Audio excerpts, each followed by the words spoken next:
reacting to the 8-member boy group Stray Kids! Woo!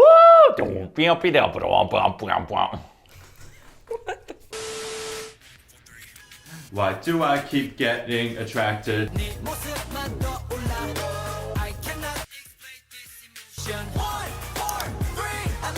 A, B, C, D, E, F, G, I wanna send my code to you. 8 letters is all it takes and I'm gonna let you know. Oh.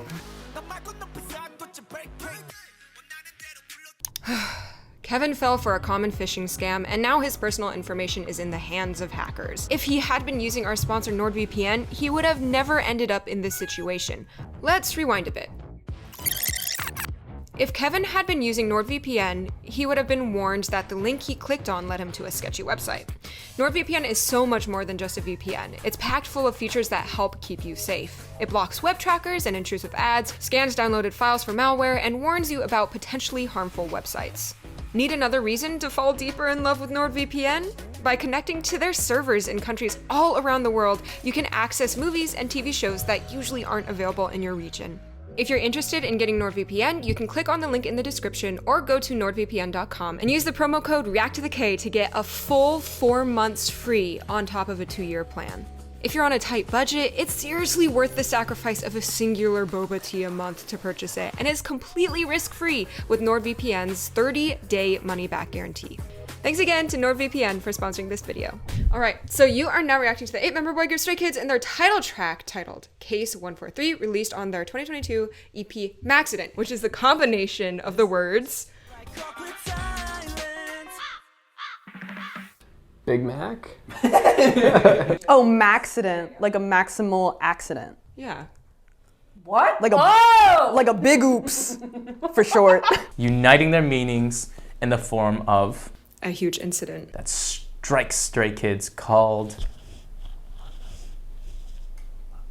love. We're gonna see it together. Ready? Love. This track finds the group expressing the confusing emotions that come with a crush in only a way Stray Kids can. They liken the feelings swirling around them to an occurrence of an incident and use the code 143, aka I love you, to decipher their love. You know what 143 stands for? Is it like the Hansen method, or like atonal theory, or like, you know? It's a pager. It's the 143. I know this why because my parents used to use it all the time. The song is composed by Raphael from Producing Lab, David and Yosia from Threescape, and of course the 3 Stray Kids members Bangchan, Changbin, and Han, also known as 3 Racha. Oh, you're gonna be shocked. Why? Felix always shocks me. Who's Felix? You'll see. Will I know it's Felix when I see Yes, him? you will. Let's go! 3, 2, 1, bang. Oh, yes. Is that a turtle? What is that? Fluffy apple? Whoa. Oh my god, nightmare fuel. No way, it's hearts! Oh! That's The Shining! What are they doing? Fatal Attraction? Are they referencing horror movies? It's a love theme song? Why is the chicken dancing? Did the chicken just chicken? It's a chicken.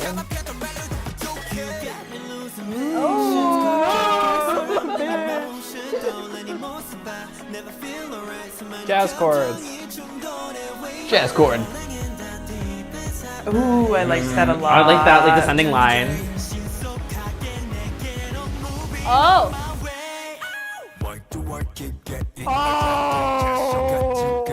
See?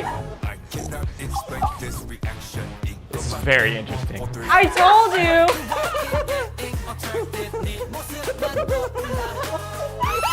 And everything's just ascending?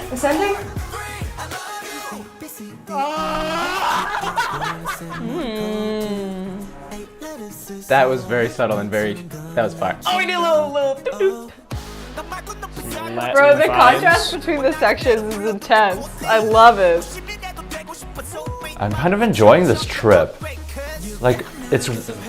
Yeah. Is it gimmicky? Yes. But I like Stray Kids gimmicks. I love that. I love how it goes down chromatically and then it just stops.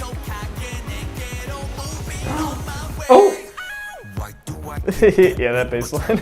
Sick. There's some.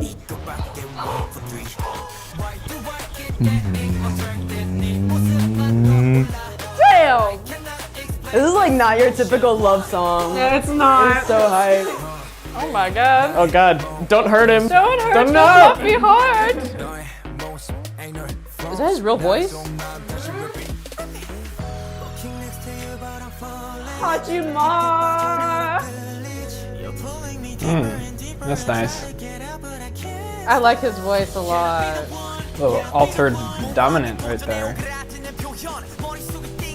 Whoa.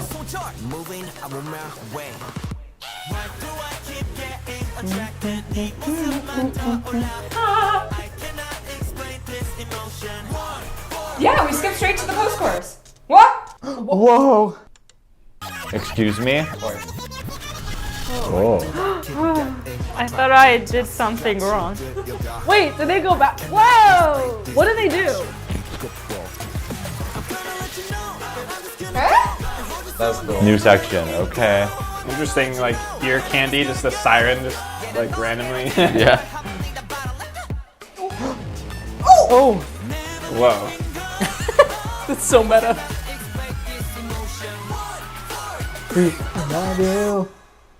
I love y'all. That means I love you in sign language. Yeah, exactly right.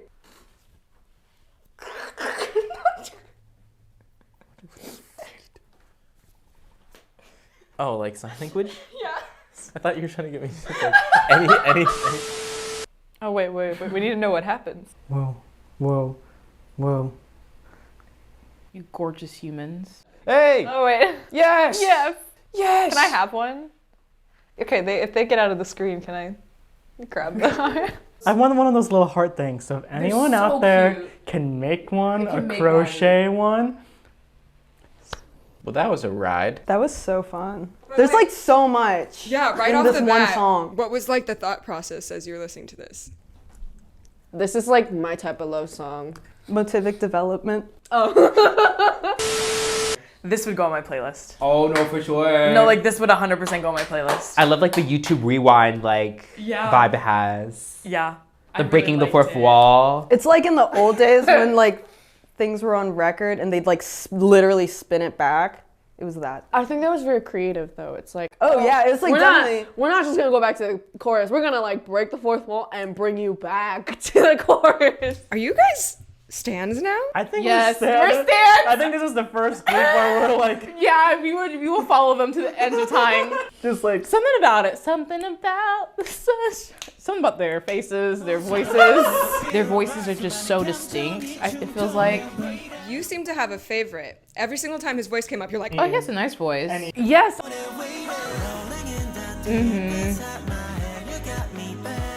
Yeah. It's just like his voice is just like very like chill. No, it's not airy. It's just like it has like a tonal center, but also has like a softness to it, like a cloud, a cotton ball. who's the really low voice? That took me so off guard. You know who that is? Is that Felix? Yeah, Felix, you do not look like you hit those notes. I was just so confused. Just It thought. was so good. No, like sometimes, every time we talk to a bass, it's like, sometimes you do not know. You do not know. You don't know what's about to come out of their mouth, and you're like, Yes. they come up to you and they're like, hi, hi. And I'm like, whoa. I'm just like, what? oh wait, I thought you were, was you realizing that it was Felix? No, it was like the contrast because it like it's like the highest pitch in the song, and then it just like dropped, and I was like, fuck. Like I was expecting like a because they hit that note, but you don't expect them to go. Usually you'd go higher when you're talking about love too. Like I expected that, not and especially because who's the guy who's got the low voice again? Felix. Is that him? Yeah. Yeah. So like usually they bring him in later for something like you're just like whoa, like it just hits you. But they just brought him in right when you expect something to, and it's like it's like holy like it's like a heart drop moment. In unison too. Do you hear that? There's some like reverse reverb whispering. There's like, I heard Felix's voice like at too many decibels in my ears, and I was like, "How?" It might not even be breathing. I think he's just speaking. That's like kind of almost sounds like whispers. Is it supposed to be there? It definitely. Yeah. That's like such an interesting. It might be some sort of delay. That's such an interesting producing technique. Maybe they just record multiple tracks and just place it like behind. That will have the delay effects. Also, that will have like the image effects. Definitely, there are a lot of vocal tracks, like at least 10, I think. I like the rhythm of the chorus. Very robotic, very structured. They're talking about a very expansive and all over the place kind of emotion. They're like, why do I keep getting attracted? And it's in such a really structured and they're talking about something that's like going everywhere, and they're like, why is it going everywhere? Why am I getting pulled in every direction? And they're talking about it in such a very like unified way. I like the, after Felix's verse, when everyone jumped in and sang the same thing an octave up, then you could hear like the bass was going boom. It rises and then it keeps going, but then another one starts from bottom down low. So it's not actually going higher in pitch than up here. It's called something, I forget. It's in Super Mario 64 too. There's like a staircase level you can go in where like it just has like a soundtrack that keeps going up, and about at the top you hear like pianissimo of the bass start again. So it always sounds like the music is rising continuously, always. Like the pitch is always going up, and it's really disorienting. This is kind of what's happening with the bass here, with the layering. It's really smart. What did you hear? The bum. I think that was the best part of the song for me. Oh yeah. Oh, that part, yeah. Wait, how do you call that again? Mon. Wait, there's I know how to play it, but I just don't. Because Leon plays this kind of a thing. Yeah. I gotta get this. Manteca! Wait, no. Sorry, that's the name of a tune. 5 minutes later. Yeah, like octave ostinato figure accompanying Montuno section. Just repeat the syncopated piano vamp. Right, that. So, like in jazz, we like sometimes incorporate those. Yeah, like and that is just like the best moment. Because like Montuno, I don't know, for me, like I think of. So like the main notes, like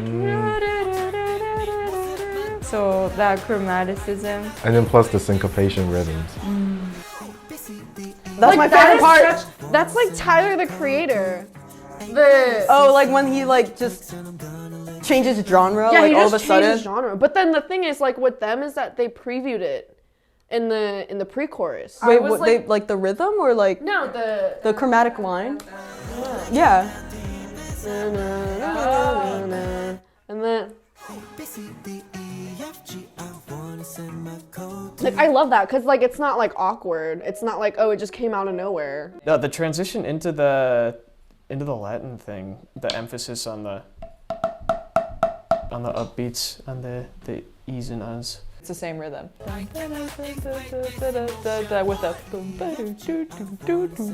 that part. Yeah, I think that's actually really creative that they use like that rhythm. Yeah, that's a really cool way of transitioning. In that section. Wait, so this kind of travels the whole thing. It does. They do it the whole time, even when they're switching languages, which is kind of impressive. I think that's what makes it so danceable. So it's not like it's completely like sectioned off. I think it's cool. There's a little bit more cohesiveness between every section than some other things that we've heard, I think. Well, that's the thing about like motivic development. You take an idea that is so simple, like a chromatic line, and it's like, how many ways can I invert this, flip it on its head, like turn it backwards, or just put it in different places, or in this case, either harmonize it or take the skeleton of like a chromatic line, so like every other note or something, or every 3 notes, and then turn it into something else. And then they chop it up. Yeah! It's more easily digestible versus like those things are used in post-tonal music too, like Schoenberg. I mean, you have to like look at the score to understand it versus this. it's such a simple idea and it's used really tastefully and in a way that's digestible to the audience. It like makes sense. What I did like about it is it had so many like textures and different cuts of like so many styles and emotions, exactly what they're talking about, of they're feeling all these emotions through with love at 1-4-3 or whatever. And so I think that sonically they did hit all that, or it was just like there's a lot going on. I love that build.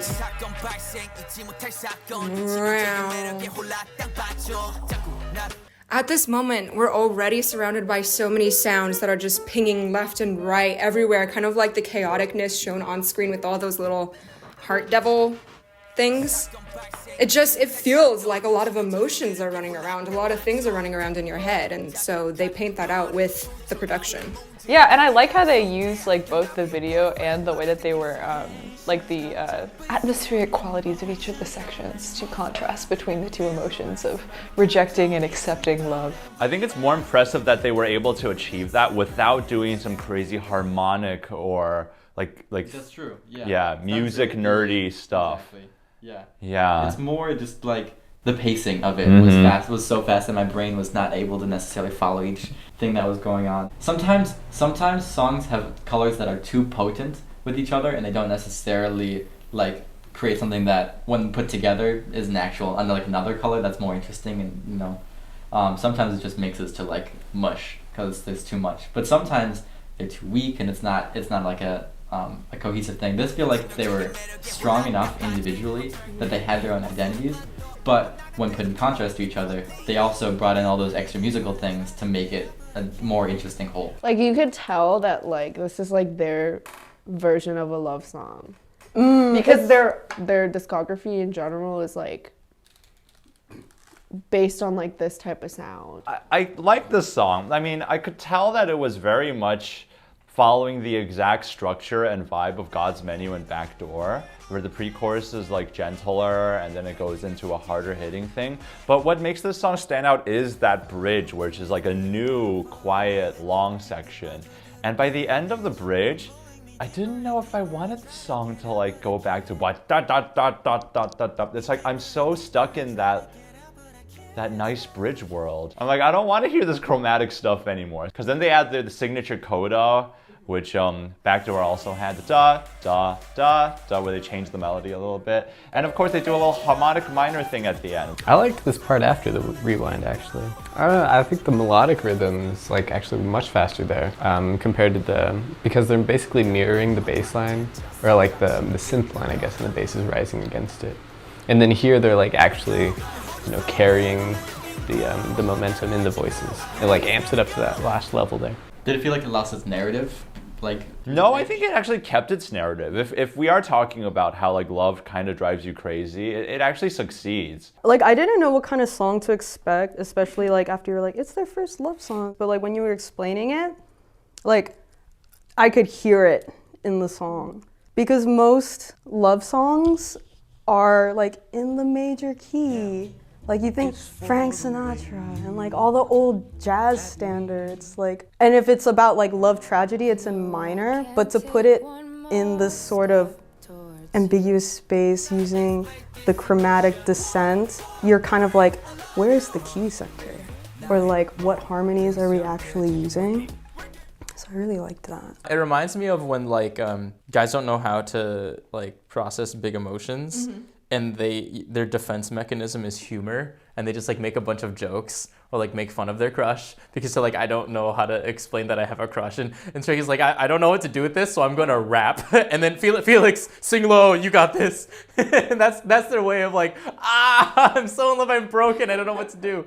The fact that it's a love song, you can kind of like hear them smiling through all of it, whereas like God's Menu, Maniac, that's really badass, and it's like, this one is like, I love you. You can hear them smile. It's hard to take yourself so seriously when like you're in love and you have a big crush, right? But again, like the defense mechanism, like this is all we know how to be cool, is like 1, 4, 3. It's like, I love you. Because like I can't really say I love you. So I'm gonna say 1, 4, 3 because it's kind of awkward. And that's like, it's really cute. I kiss your brother. 그만 멈춰. Yes. Who? You're Felix?